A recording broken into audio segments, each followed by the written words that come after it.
अपनी सास की ये बात सुनकर भावना थोड़ा रिलैक्स फील करती है। कुछ दिन बीतता है लेकिन सुजीत की आदत नहीं सुधरती है। वो हर दिन शराब पीकर घर आता है। भावना अपने मैके जाती है 1-2 दिन के लिए और फिर अपनी मम्मी से कहती है, मम्मी मैं ससुराल नहीं जाऊंगी क्योंकि सुजीत बहुत ही ज़्यादा शराब पीता है और मैं एक शराब पीने वाले आदमी के साथ नहीं रह सकती।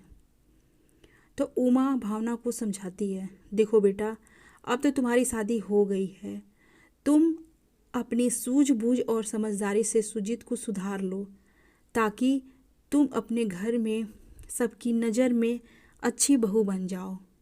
सभी लोग तुम्हारी तारीफ करें कि उनका बेटा को तुमने सुधार दिया।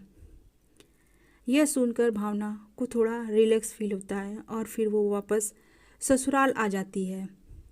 सुजीत की दिनचर्या ऐसे ही बीतती है। वो डेली डेली शराब पीकर घर आता था। एक दिन तो सुजीत हद ही कर दिया, एक लड़की को लेकर घर आ गया। भावना उस लड़की को देखकर बहुत ही ज़्यादा गुस्से में हो जाती है और फिर जाकर एक चाटा लगा देती है उस लड़की को और धक्के मार के घर से बाहर निकाल देती है। सुजीत इतना ज़्यादा नशे में था कि वो ज़मीन पर गिरकर वहीं सो जाता है। अगले दिन सुबह जब सुजीत को होश आता है तब वो भावना को बुलाता है और बोलता है, तुम्हारी इतनी हिम्मत, गरीब 2 कौड़ी की लड़की, तुम्हारी इतनी हिम्मत हो गई है कि तुम मेरे दोस्त को चाटा मार के धक्के मार के बाहर निकाल दिए। इतना कहते हुए वे हाथ उठाता है भावना को मारने के लिए। भावना उसका हाथ पकड़ लेती है और झटक देती है। मैंने आपसे शादी की है, अगर आप मुझे मारेंगे तो मैं आपको जेल में भेज दूंगी और फिर सारी ज़िंदगी जेल में बैठ के चक्की पीसते रहना। इतना कहकर वो रूम से बाहर आती है। सामने खड़े उसके ससुर सारी बातें सुन रहे थे और फिर वो मुस्कुराने लगते हैं। बोलते हैं, भावना बेटा, आज तुमने जो हिम्मत दिखाई है, अगर वो हिम्मत मैंने पहले दिखाई होती तो सुजीत इतना बिगड़ता ही नहीं, ये दिन देखने को मिलता ही नहीं।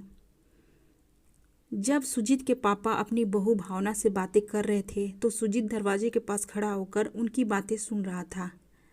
सुजीत के पिता सुजीत को दरवाजे पे खड़ा देख लेते हैं। फिर वो भावना को बोलते हैं, भावना बेटा, मैं अपनी सारी जायदाद तुम्हारे नाम कर दूंगा।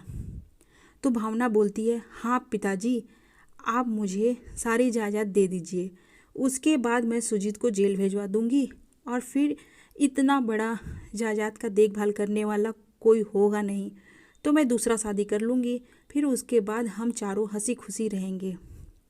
सुजीत उन लोगों की बातें सुनकर बहुत ज़्यादा डर जाता है और फिर आके भावना से माफ़ी मांगने लगता है। भावना, मुझे माफ़ कर दो, आज के बाद ऐसी गलती कभी नहीं होगी।